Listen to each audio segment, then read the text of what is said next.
What is up, everybody? It is Alex from Heavy New York, calling from the quarantine zone again, and this time we got Michael of Waking the Cadaver. Thank you so much for your time today, man. Great to have you here.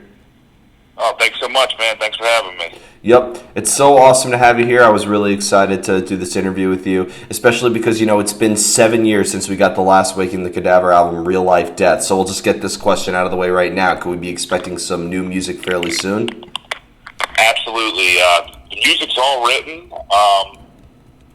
It's probably going to come out, I'm thinking like mid to late next year, with this whole COVID situation.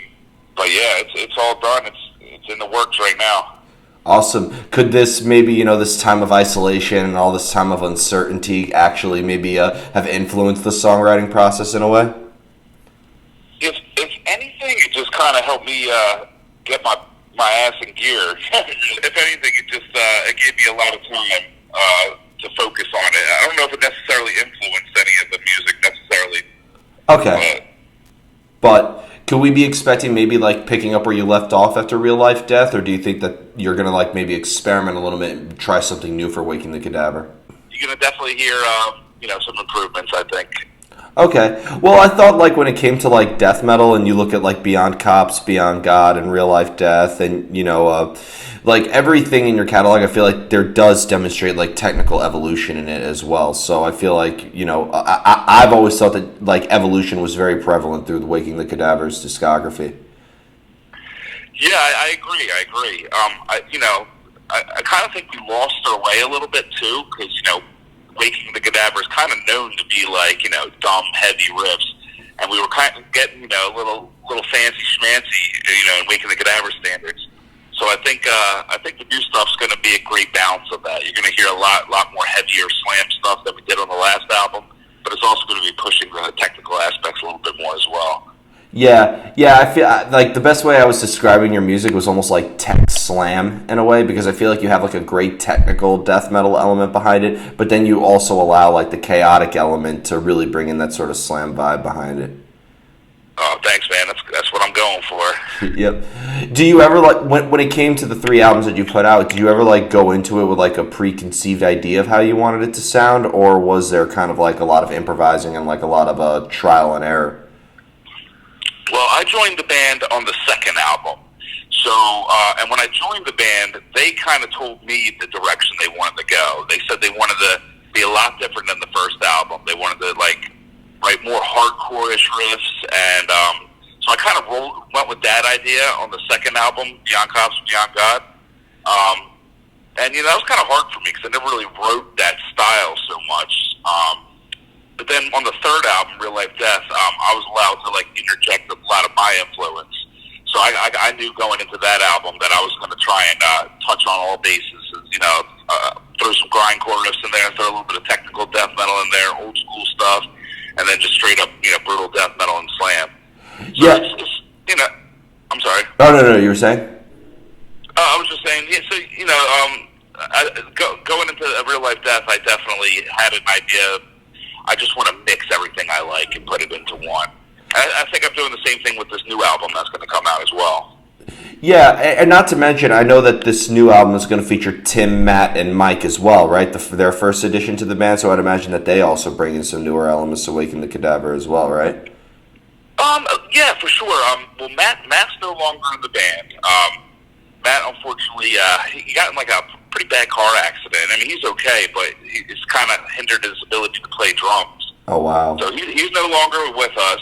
We actually have a pretty famous and prominent death metal drummer who's going to be cutting the album, which we have not yet announced. So that's going to be some exciting news soon. Oh, wow. The plot thickens, more or less. The plot thickens. Oh, my God. And having different members, though, allows you to kind of expand on your ideas and expand on your evolution as well, right? Oh, absolutely. It's it's new guys, new breath of life into the band. They're definitely bringing some ideas to the table and stuff. Mm-hmm.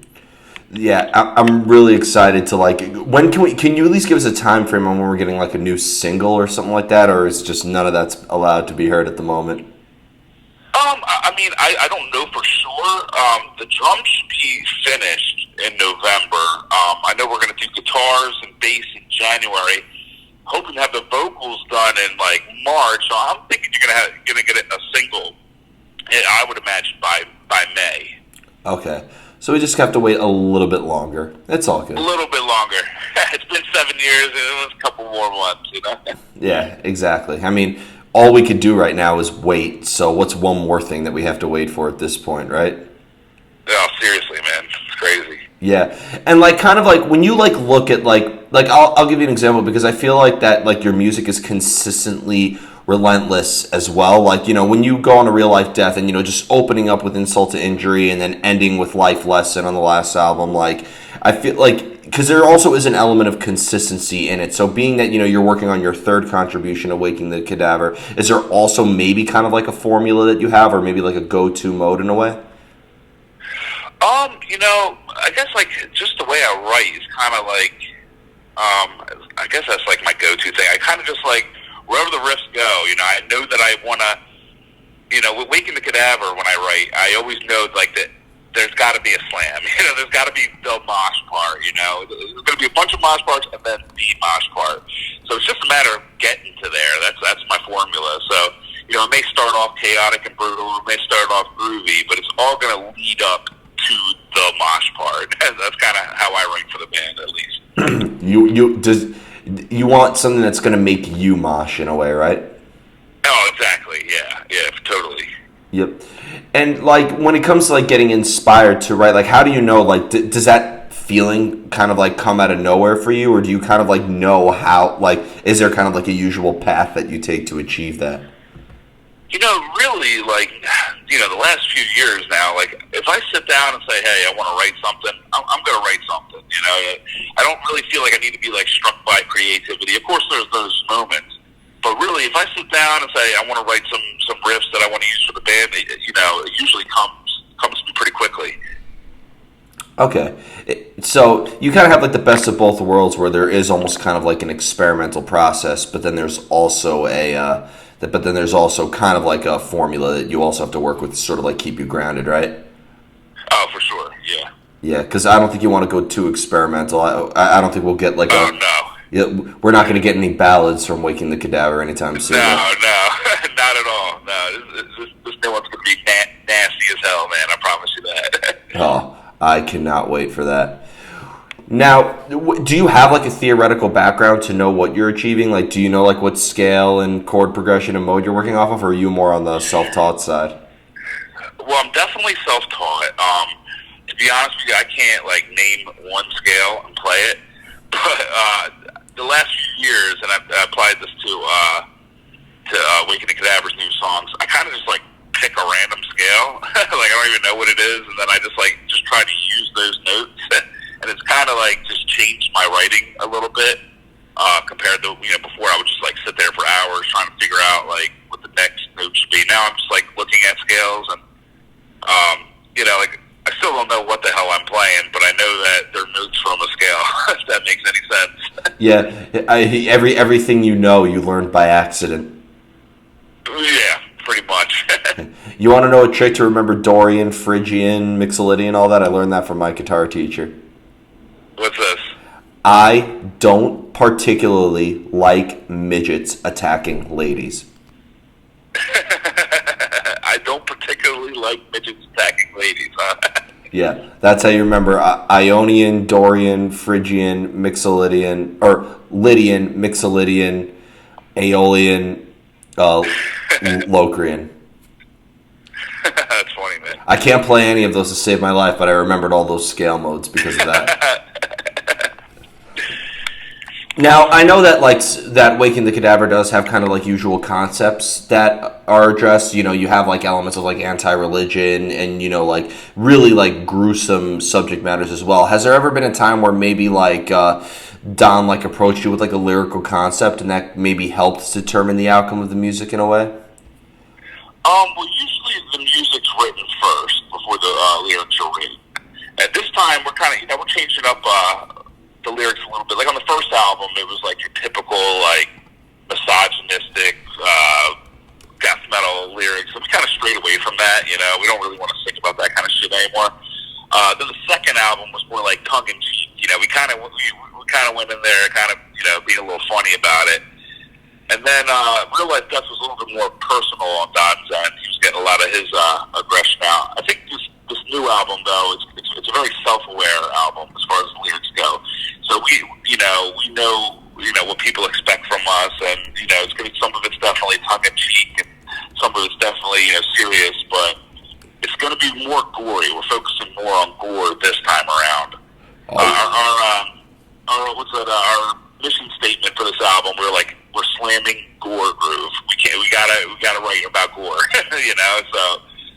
So this one's gonna definitely be more gore influence. I definitely wrote a lot of the lyrics myself, and I got a medical background, so I was really getting into it with the gore stuff. So I think it's gonna be cool. I think people are gonna like it. Man, I've noticed so many medical backgrounds are coming into heavy metal now. I love it. I think that's incredible. Oh, it's cool. Yeah, I know a few guys. It's pretty cool. Do you ever play that for your patients sometimes? Have you ever? No, never. Oh my god. Probably kill them by accident to hear that shit. Who knows? Maybe you'll bring them back to life. That'll be before that'll be clear, and then you play the ultimate breakdown, and then that maybe jostles them up. You never know. Just take it under advisement. Who knows? Yeah. I'm no doctor, but so. But it's funny too because you mentioned that maybe with this new album you're working on, there is more of a personal element behind it too. So could that have also maybe influenced though on how the music changed or how you approached it in a way?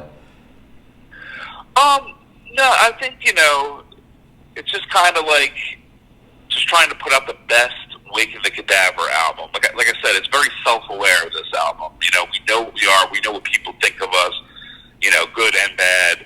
And this is kind of just, touching on all that. So, it influenced the writing, I guess, in a sense, because we're putting out the ultimate Waking the Cadaver album. That was, the goal for it. Okay.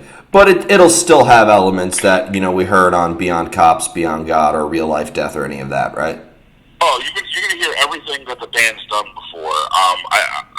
This new album, I think, is more of Real Life Death and mixed with the first album. It's going to be a lot more chaotic moments and a lot more guttural vocals like the first album, but then it's going to have technical crazy ideas, technical for us, on Real Life Death.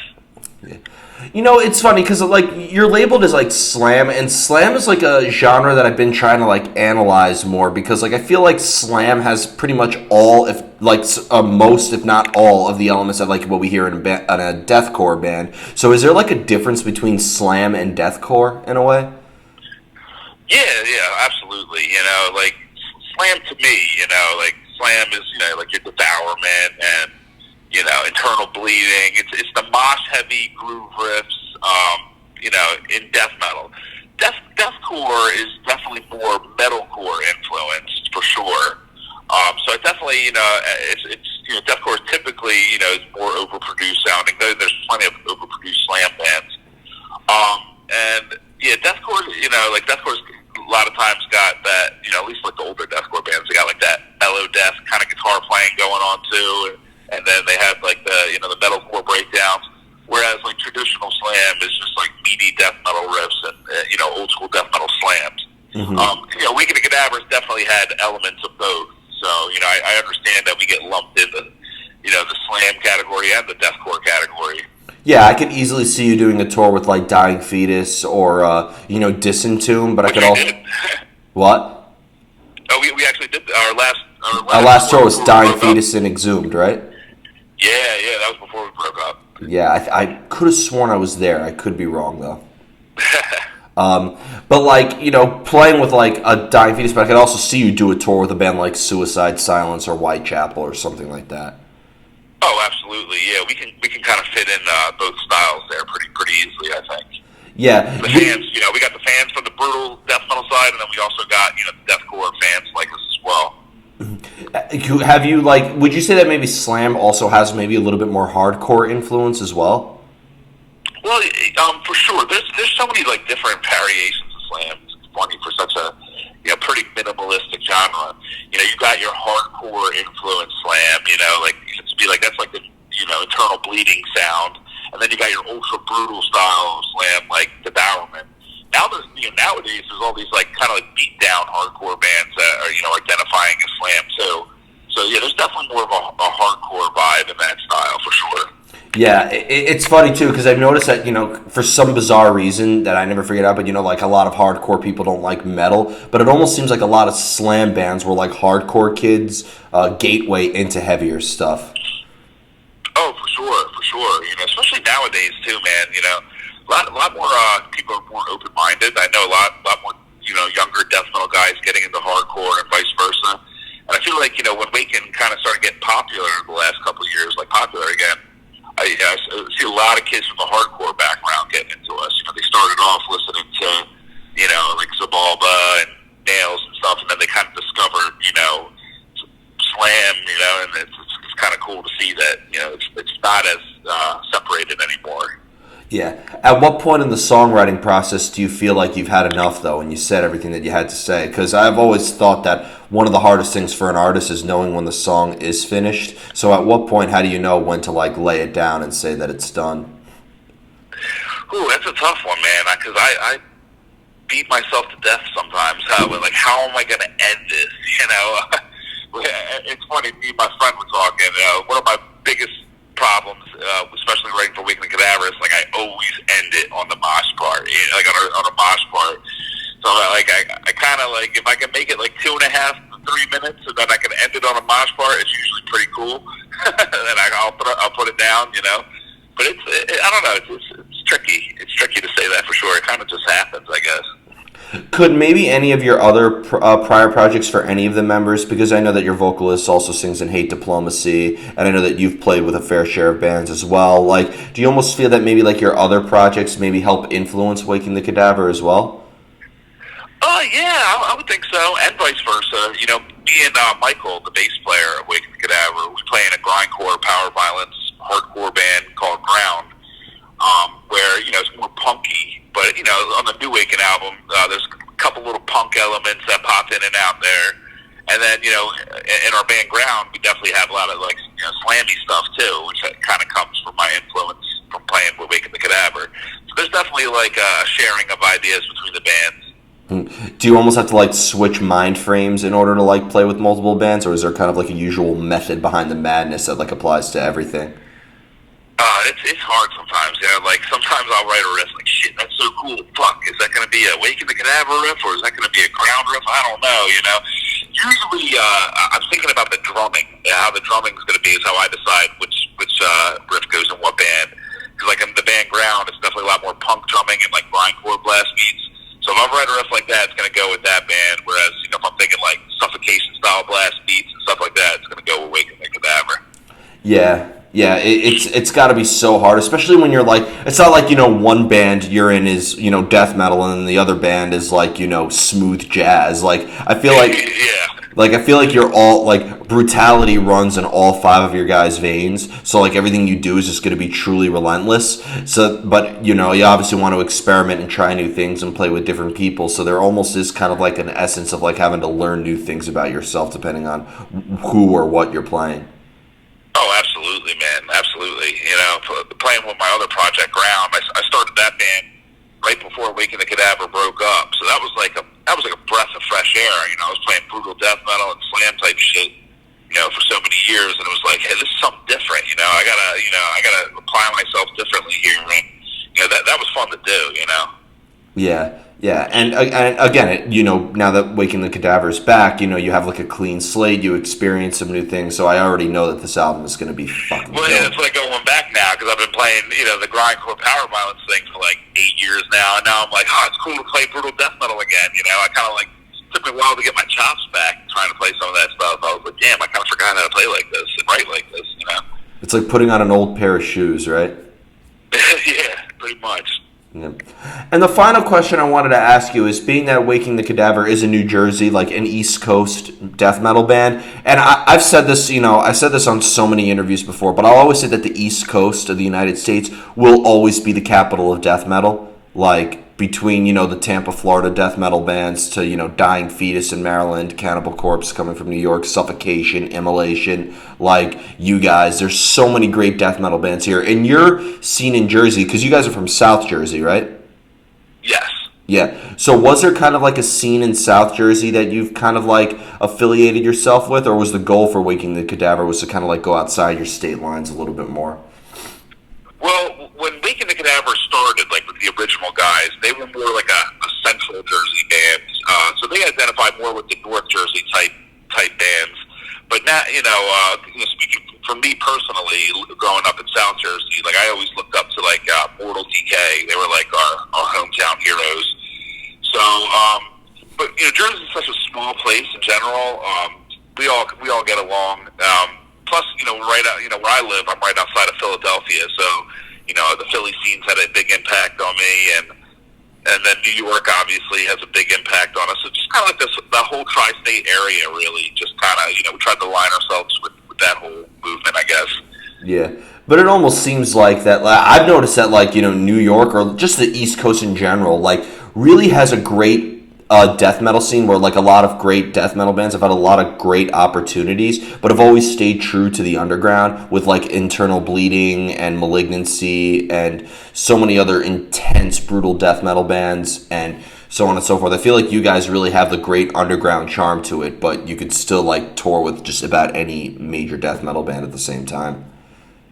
Oh yeah, I agree. We definitely got like a special charm about the bands over here. And like the bands you mentioned, Internal Bleeding, Malignancy, these are some of my favorite bands.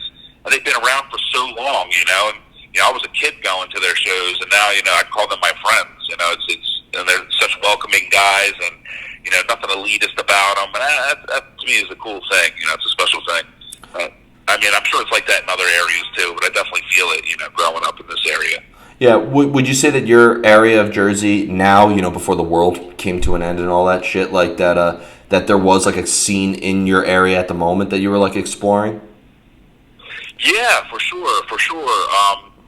There definitely was a pretty good scene. In South Jersey, Rob Morton from the band Cognitive, he was responsible for throwing a lot of really awesome like death metal shows, and he had like a nice little scene. And then Philly, Philly's got an awesome grindcore scene, so I really like going to their grindcore and hardcore. So yeah, there's definitely like a really awesome scene. I hope it comes back when all this shit's over and done with.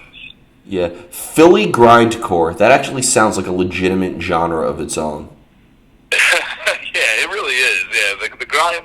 My background, even though we're from Jersey, Philly's our home, and the shows are wild, man. It's a great group of people that are support the scene. No elitism. Everybody's welcome. It's just a bunch of, I call it Land of Misfit Toys grindcore. That's what it is. Like it's a bunch of cool, strange people that just go crazy. My band Ground, the band Bandit.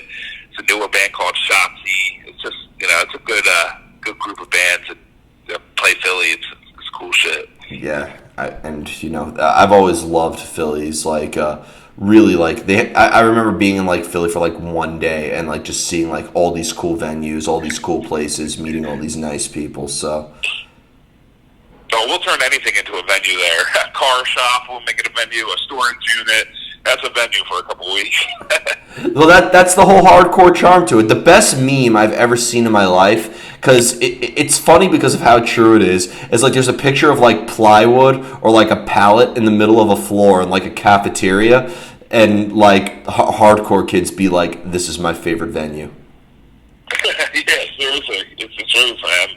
Yeah. So before we go, I want to thank you so much for your time today. Just, is there anything with Waking the Cadaver that you would like to promote in terms of maybe like live stream shows or, obviously you're working on some new music now. Obviously we'll be seeing you guys a lot when the world wakes up again, right? Oh, absolutely. Thanks for having me. This is really fun. As far as announcement-wise, it kind of stinks. I kind of like keeping everything on the download right now. So my announcement is to be aware of announcements coming soon. We're going to be announcing who's playing drums on the new album. We're going to be announcing the label we are signing to, which is also under wraps, and we're going to be announcing the album title. And so just stay tuned. Awesome. Big news coming up. We can't wait. All right, man. Thank you so much, Mike. Everybody, we are here with Mike of Waking the Cadaver. New stuff coming very soon. This is Alex from Heavy New York, and we will see you next time.